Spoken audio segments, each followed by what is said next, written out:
હવે જોઈએ સુરેન્દ્રનગર શહેરમાં પ્રસિદ્ધ થયેલ સમાચાર કે નશાના ઉપયોગ માટે લેવાતા બેફામ વહેંચતા કફ સિરપ ડોક્ટરો એવું કહે છે કે પ્રિસ્ક્રિપ્શન કે સલાહ વગર ઉપયોગ ન થવો જોઈએ, પરંતુ કેમિસ્ટ એસોસિએશનના પ્રમુખ કંઈક અલગ જ કહે છે. જુઓ શું કહે છે આ બંને, જુઓ ચંચુ પાક ન્યૂઝ પર. ધારો કે ટીબી ચીફ ફિઝિશિયન હોય, જનરલ ફિઝિશિયન હોય અને એમડી ફિઝિશિયન હોય, આ પ્રિસ્ક્રિપ્શન થી તમે લેતા હોય તો એ ઓથોરાઇઝ હોઈ શકે, પરંતુ અમુક જ્યારે ડાયરેક્ટ લેવા જાય છે, મેડિકલ સ્ટોર વાળા પણ ડાયરેક્ટ પ્રિસ્ક્રિપ્શન વગર આપે છે, એ ક્યારેક મુશ્કેલીમાં મૂકી શકે છે.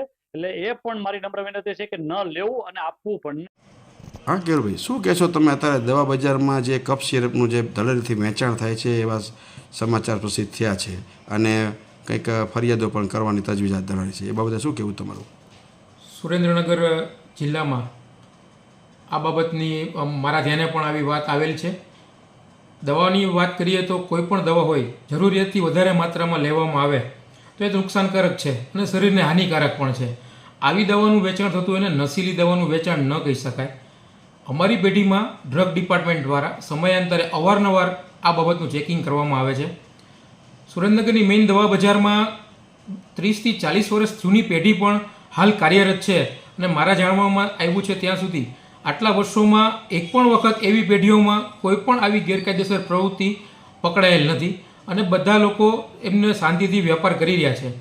આ તકે હું મારા મેમ્બરોને પણ જણાવું છું કે જો આવી કોઈ પ્રવૃત્તિમાં સંકળાયેલા હોય તો આ પ્રવૃત્તિ આપણે બંધ કરવી જોઈએ. કદાચ 2% લોકો જો આ પ્રવૃત્તિમાં સંકળાયેલા હોય જે અમારા મેમ્બર એસોસિએશનના ન હોઈ શકે. આ તકે હું સુરેન્દ્રનગર કેમિસ્ટ એસોસિએશનના પ્રમુખ તરીકે દરેક મારા મેમ્બરોને પણ વિનંતી કરું છું કે આવી કોઈ પણ પ્રવૃત્તિમાં જોડાવવું ન જોઈએ અને આપના ધ્યાને આવે તો આપણે પણ ડ્રગ ડિપાર્ટમેન્ટને જાણ કરીએ કે આ વ્યક્તિ દ્વારા આવી પ્રવૃત્તિ કરવામાં આવે છે. ઘણી વખત હમણાં આપણે આયુર્વેદિક કફ સિરપનું જોયું હતું કે જેમાં એક પણ મેડિકલ સ્ટોરવાળા સંકળાયેલ ન હતા, પણ સિરપ નામ આવતા મેડિકલ સ્ટોરવાળાનું આપણે નામ આવતા હતા.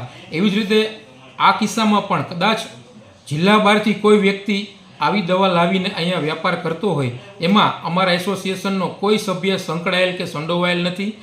આ મારી અંગત મત હું આપને રજૂ કરી રહ્યો છું.